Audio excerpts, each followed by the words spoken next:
Hey boys and girls, welcome to tonight's flip video. Today I will be lining up decimals based on the place value so I can determine which decimal is greater, and I'll know I have it when I can correctly compare my fractions.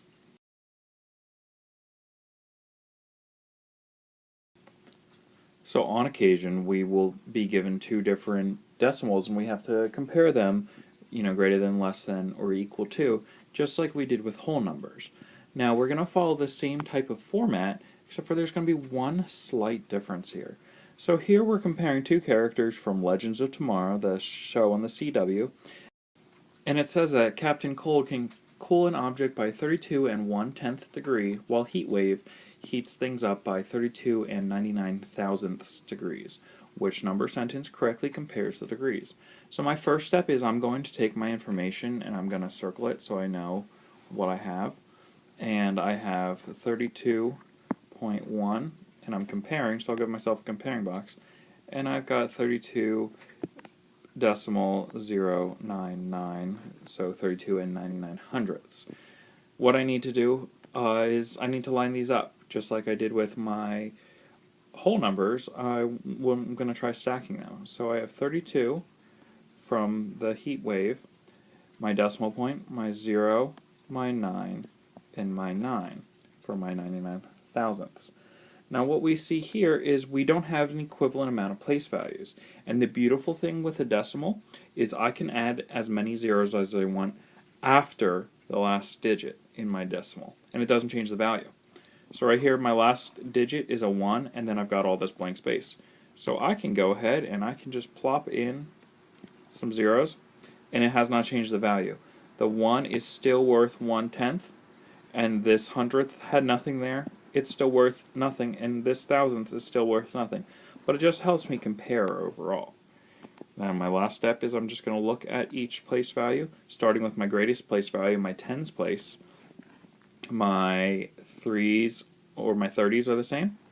My 2s are the same. My decimal points are lined up. Now here we have a difference. My 1 in my tenths place is larger than my 0 in my tenths place in heat waves. So that means that that's going to be larger. Does not matter that there are 9s here and there are 0s here. It's because this 1 is greater than this 10, just like with whole numbers. When we're thinking of in terms of money, I would have 10 cents right here versus 9 cents right here. Decimals always help me if I compare it to money. So then I look, well, they are not equal. It is not less than. It is greater than. So here's our next problem. Using this chart, you're going to be writing a sentence that correctly compares atom and firestorm's weights. So please go ahead and pause this, and then we'll work through it together. Alright, hopefully you pause this. The first thing you should have realized is that you don't even need canaries information. That's just a distractor. Now what I'm going to do is I need to line up firestorm's weight and atom's weight. So I've got 185 and 9/10.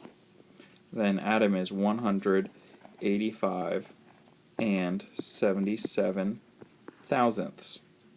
I do see I don't have equivalent place values, so I'll go ahead and I'll plop in some zeros just to line things up. Now I'll go look at each place value. My hundreds are the same, my tens are the same, my ones are the same, my decimal points are lined up, and here we run into again where my tenths do not line up, so it is that my sentence would be 185 and 9/10 is greater than 185 and 77 thousandths. You might have been tempted to see the 9 and think 9 is less than 77, but once we add in our placeholder zeros, it really lets us know that we have 900 pieces of the next whole number versus 77 pieces of the next whole number, if you remember from our introduction from our decimals video. So that's going to bring us to our Bring Back to School problem. I've given you two problems here. You need to do both of them. You're going to use the correct symbol to compare these decimals. Remember, stack them based on the decimal. Add in your zeros to make sure that they have the equivalent amount of place values, and then figure out which one is greater than, less than, or equal to. This is what I'll be looking for when I see you in the morning. I hope you have a wonderful evening, and I'll see you soon.